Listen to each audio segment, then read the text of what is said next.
Well, hey friends, welcome back to Equipped for Worship. I'm your host, Chuck Harris, and I'm really glad you're listening today. If you've been with us the last couple of episodes, you know we've been building something carefully this season. In episode 1, we talked about loving your people well, about worship pastors as shepherds, not just song leaders. In episode 2, we talked about worship volume, not as a technical debate, but as a pastoral issue, how sound can either invite people into worship or quietly push them out. Today's conversation grows naturally out of both of those. Because once you start thinking about the room, how people hear, engage, and participate, you eventually have to think about what's happening on the platform. And more specifically, you have to think about confidence, not ego, not stage presence, but whether the platform feels calm, clear, and trustworthy. So today we're talking about confidence monitors, or your downstage monitor, or your stage monitor, or your stage display, or your comfort monitor, or your foldback monitor, or whatever you call it in your church. But we're talking about them not primarily as screens, but as tools that help the platform serve the room well. Let's dive in.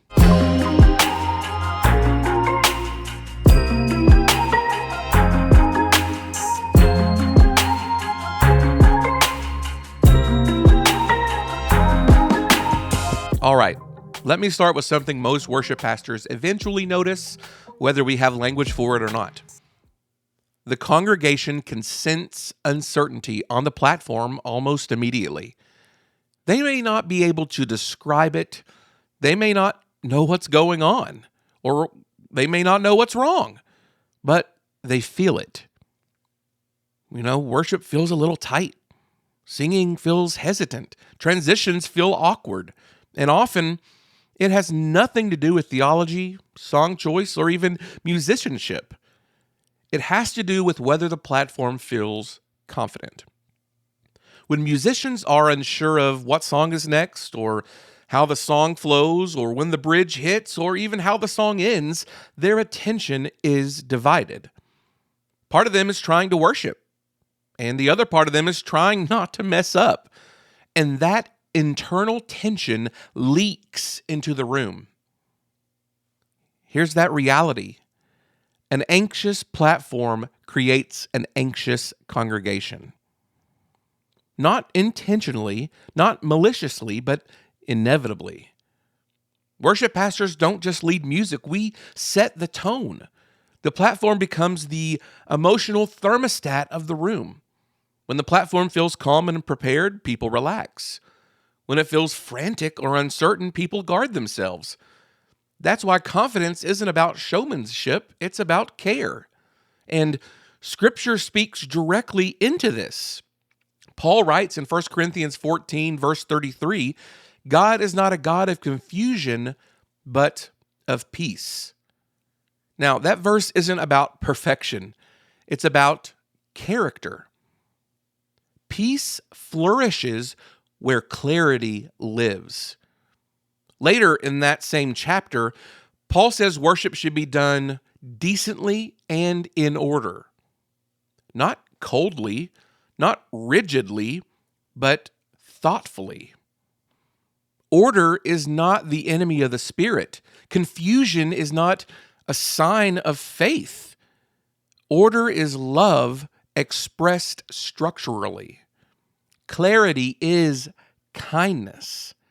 When people gather for worship, they're offering attention, which is one of the most valuable things that they have. Confusion wastes attention. Clarity focuses it. And that matters because worship is not just expressive, it's formative. Disorientation forms anxiety. Clarity forms trust. And trust opens hearts.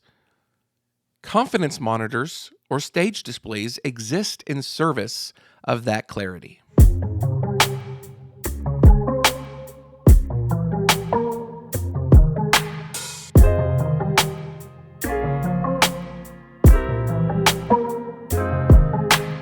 let's be clear about something. Confidence monitors are not there so musicians can stop preparing. They're not a shortcut for leadership. They're not a replacement for rehearsal. They exist to remove unnecessary mental strain. They help the platform stop worrying about what's next so they can focus on what matters.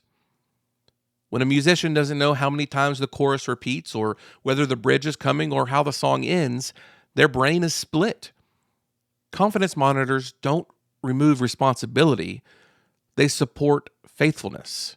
They say, you don't have to carry everything in your head right now. And that's a gift. But it's a gift that needs discernment. The goal is not dependency. The goal is support. If the monitors disappear and worship collapses, something is wrong. But if they disappear and worship is a little less comfortable, although still faithful, that's probably healthy. And here's something we're sitting with. The congregation doesn't take cues from instructions. They take cues from presence. You can say, let's worship freely, but if the platform looks unsure, the room will hesitate. You can invite people to sing boldly, but if the platform feels tense, people will hold back. Confidence communicates you're safe. You can follow. This is going somewhere. Uncertainty communicates brace yourself, stay guarded, don't commit too much. And here's the good news. Confidence does not require perfection. People don't need flawless worship. They need trustworthy leadership. They need to know someone is carrying the structure so they don't have to. And friend, that's shepherding. And this is where worship pastors need to slow down. Confidence on the platform does not start with technology. It starts with culture. If your team feels embarrassed when they make mistakes, rushed through rehearsal, corrected publicly, or even unclear about expectations, no screen will fix that. Confidence grows where rehearsal is purposeful. Expectations are clear. Mistakes are treated as part of learning, and encouragement outweighs correction. Here's the key shift. Confidence is not about performance. It's about preparedness and trust. Trust in the plan, trust in the leader, in the structure, and the grace of the room. When worship pastors lead rehearsals calmly, communicate clearly, and model peace, teams follow. And the congregation feels it.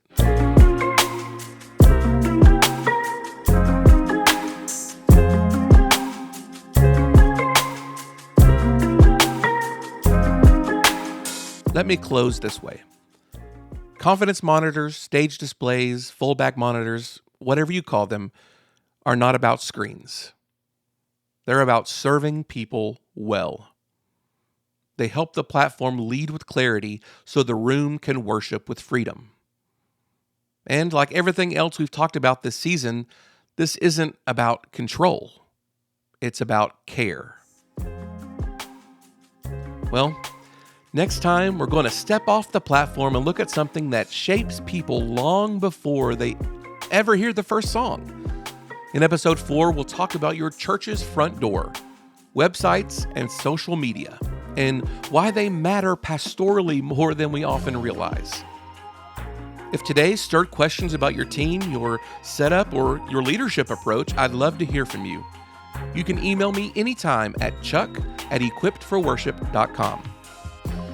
Thanks for serving faithfully, thanks for loving your people, and thank you for tuning in.